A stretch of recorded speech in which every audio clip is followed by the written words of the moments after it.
Bigyan natin yung mga basher natin. Basher naman. First time, oh, basher naman. Bigyan natin. Oh, pag nanalo, kung sino manalo, pa nagkita tayong palo ko sa ulo mo to. Shush! GR by. Uy, pakita mo. GR by. Kompleto, di ba? Sa bulutong na lang na nilalaga, kulang na ito ni Panta. Oh!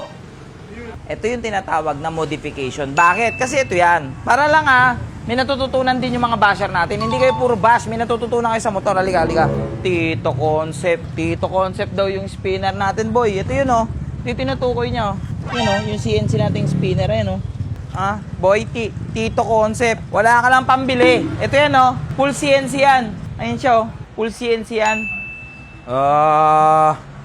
Tito Concept. Siyempre, kung napanood nyo naman yung last video natin, si Ghost, ayun, operado, confine. So ngayon, napanood nyo ba yung vlog natin about dito? Ayan o, race power. Okay, premium R+. Shush!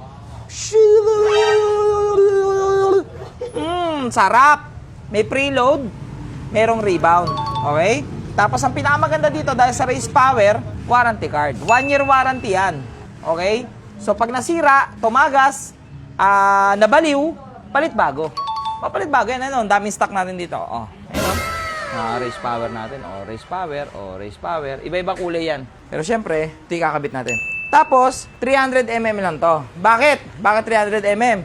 Kasi nga, Tito Concept daw tayo. Ito ang sikreto. Gagamit tayo ng Magic. Kasi, naka-engine support tayo na 3.5. Magtatabas pa tayo ng chassis eh. So, paano tayo magtabas ng chassis? Testingin natin. Installer!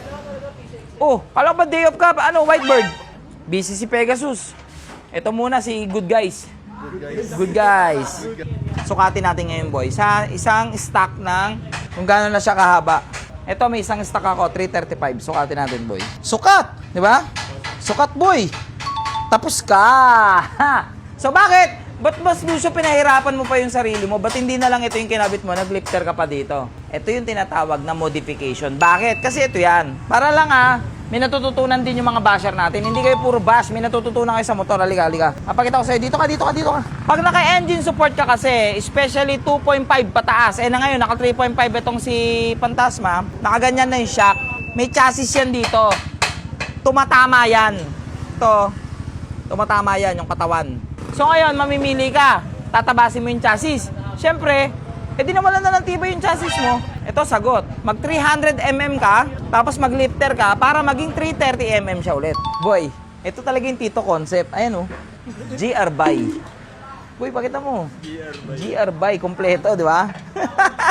Sa bulutong na lang na nilalaga, kulang na ito ni Panta. Oh!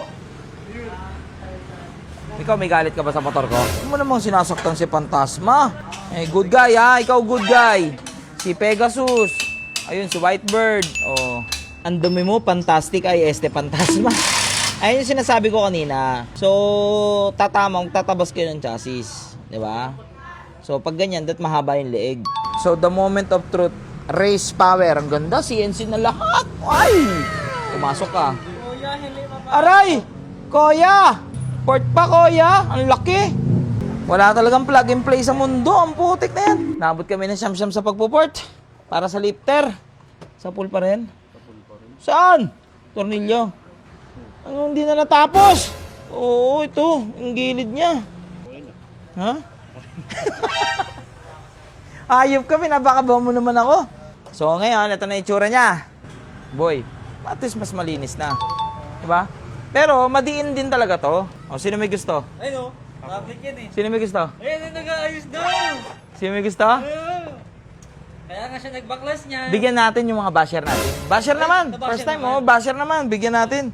Para, pag nanalo, kung sino manalo, pa nagkita tayong palo ko sa ulo mo to. Yan. Hindi, seryoso. Basher naman bigyan natin ito. Ay, pa mga basher eh. Boy, o, tignan mo, yung kinalabasan ng 300mm plus lifter, parang 330mm din. Diba? Wala na tayong tabas na ginawa. Yung pinort lang natin, yung lifter. O, diba? Just mas maliit na yung clearance niya. Pogi na siya, boy. O, syempre. Para makita nyo yung ganda ngayon, mas malinis na. O, montage! Take it to the left, take it to the right. Bounce it to the left, bounce it to the right. Your boy, Mr. Suavero, yung pormahan like classic. Nandiyan na si Prey, merong bangers automatic. Basic lang yung play, walang pressure pare solid.